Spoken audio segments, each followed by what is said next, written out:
Continuing with the bracket, let's go to the Battle of 16s Part 2. This one will be between Mount St. Mary's coming out of the Northeastern Athletic Conference taking on Texas Southern coming from the SWAC, and I'm going to have to take Texas Southern in this one. I do believe Johnny Jones, as a coach that has been to this tournament before, he has the experience over Mount St. Mary's in this one. And yeah, I'll take Texas Southern to get the job done.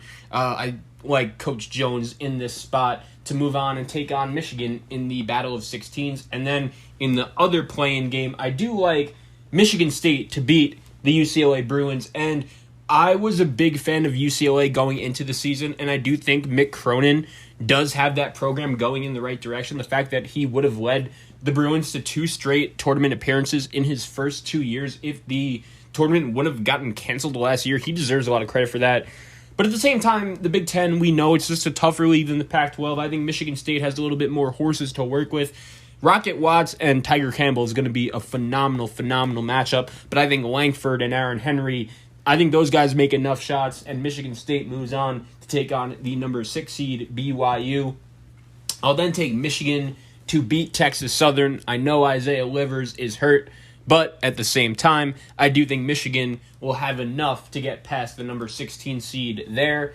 I will take LSU to beat St. Bonaventure. I think this 8-9 game is such a fun clash of different styles, which is really what makes the NCAA tournament so fun and so special each and every year. We all know that both of these teams know how to win games, but in many different ways. LSU, they're this athletic team that could overpower you. They have a lot of talent, but at the same time, we know that on most nights, LSU is really not interested in playing defense. And then at the same time, you have St. Bonaventure, who's just a very well-coached team, very fundamentally sound, and as good as they are, they may be overwhelmed by LSU's athleticism just a tad. That's why I'm going to take the LSU Tigers to win this one. I probably would have taken St. Bonaventure had you asked me a week ago, but I'm not going to lie. LSU really impressed me in the SEC tournament, and it was the first time in a while where, based on their play, I was reminded that, wow, okay, these LSU Tigers have Javonte Smart. They have Darius Days.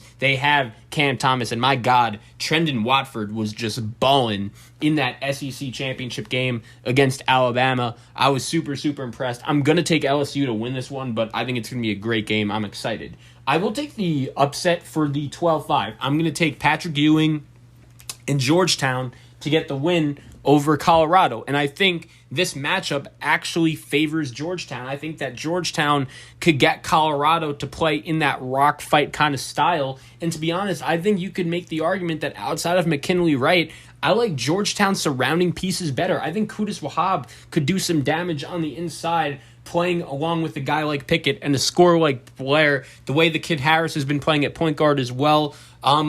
Georgetown is red hot, and Colorado showed me that when they lost in the Pac-12 championship against Oregon State, they could lose against anyone. I'm going to ride the Patrick Ewing wave and take Georgetown to beat Colorado. This is obviously going to be one of the more exciting games in this whole tournament, but give me Georgetown to beat Colorado in the upset there.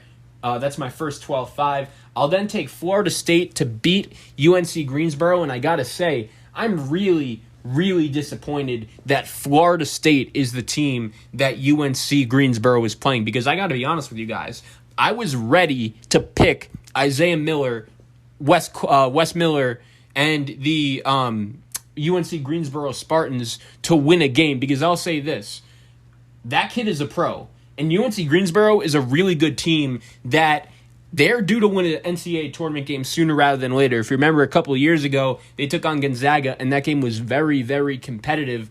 But at the same time, I think Florida State is just a bad matchup for them. I think they're too athletic, too tall, too much depth. And look, I know the ACC isn't the best league, and I'm not going to sit here and give Florida State all the credit in the world for winning that league. They didn't look particularly good in the ACC tournament.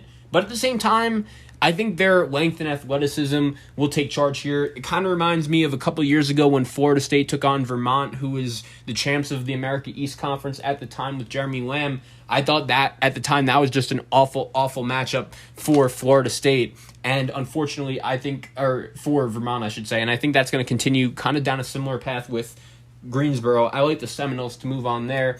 I will take another upset here, though. I like Michigan State, assuming they beat UCLA, to then move on and beat BYU. I like the Cougars. I think Mark Pope is one of the better young coaches in college basketball. My only issue is I don't think BYU is very deep. I think Michigan State could use their advantage of playing guys like Malik Hall and like Sissoko and like Hogard off the bench. Like, they have some guys that they have the ability and the option to go to. I trust Tom Izzo in the tournament to at least win one game. I'll take Michigan State to upset BYU. I will then take Texas to beat Abilene Christian, but this is going to be a competitive game, man.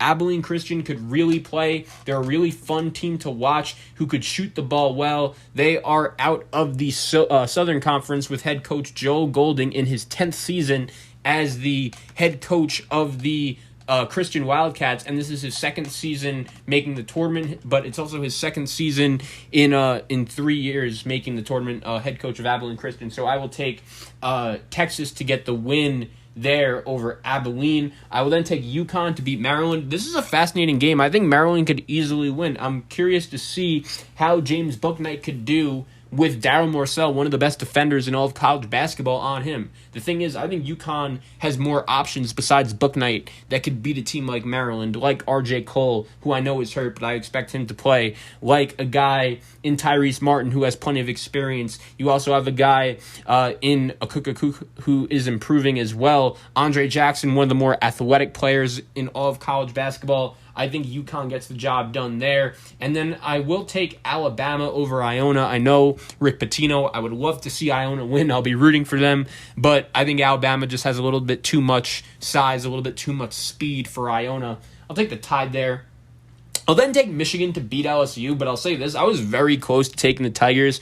The only reason why I didn't was because I can't see Will Wade out-coaching Juwan Howard in a big game, and I totally understand that when you look at Will Wade, right, I love the argument that gets brought up that, look, Will Wade, he's a better coach than people realize. He's just not a coach that wins because he cheats. Like, he's not that kind of coach. He is X's and O's wise a very good coach. My only issue is I don't think he's good enough to beat Juwan Howard. I think Juwan Howard is one of the 10 best coaches in all of college basketball, maybe even higher than that, and he literally runs NBA stuff. LSU has shown me not enough consistency for me to pick them in the spot. I'll take Michigan to beat LSU. I will then take Florida State to beat Georgetown and end the Hoyas' magical run. But what I'll say is this. I could easily see Georgetown beating Florida State. I think Georgetown, people think that the reason why they're good is because of their guards, and no doubt the kid Harris is great, and I love Blair. But I think really the main reason why Georgetown was out here able to win that Big East tournament was because they were able to use their size and their length to their advantage, get in the opponent's face. I think Florida State could be able to counter that, and I think they'll take advantage. I wouldn't be shocked if Georgetown won, though. I'll then take Texas over Michigan State. I think Texas's athleticism will overwhelm the Spartans. And I'll take Alabama to beat UConn. But this is another game. I wouldn't be shocked if UConn won it all. I think James Bouknight is good enough to go on a Shabazz Napier, Kemba Walker type run. I don't know if he could win the national championship, but keep in mind, the last time UConn won it all, they were 7 seeds. So just keep an eye out on that.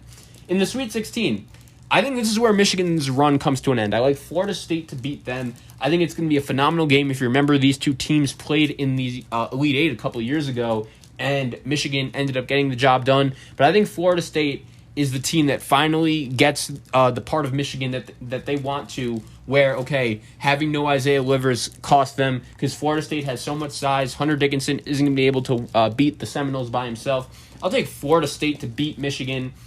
And then I'll take Texas to beat Alabama. I know this is a risky pick, and I like Nate Oates as a coach more than Shaka Smart, but I think Texas has the ability to slow the game down a little bit with Alabama, and Shaka Smart is a coach that has won in the tournament before.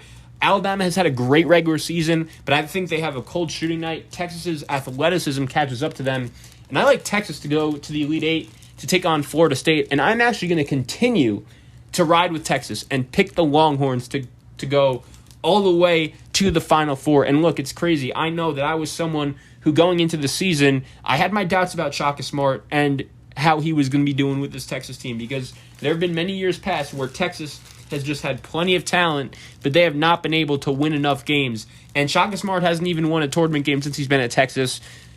I know it's a risky pick, but I'm going to take the Horns to go all the way to the Final Four and represent this East region. I think this region is probably the most wide open out of any. I'm really looking forward to see how it plays out, and I think either of the top 4 seeds could do it.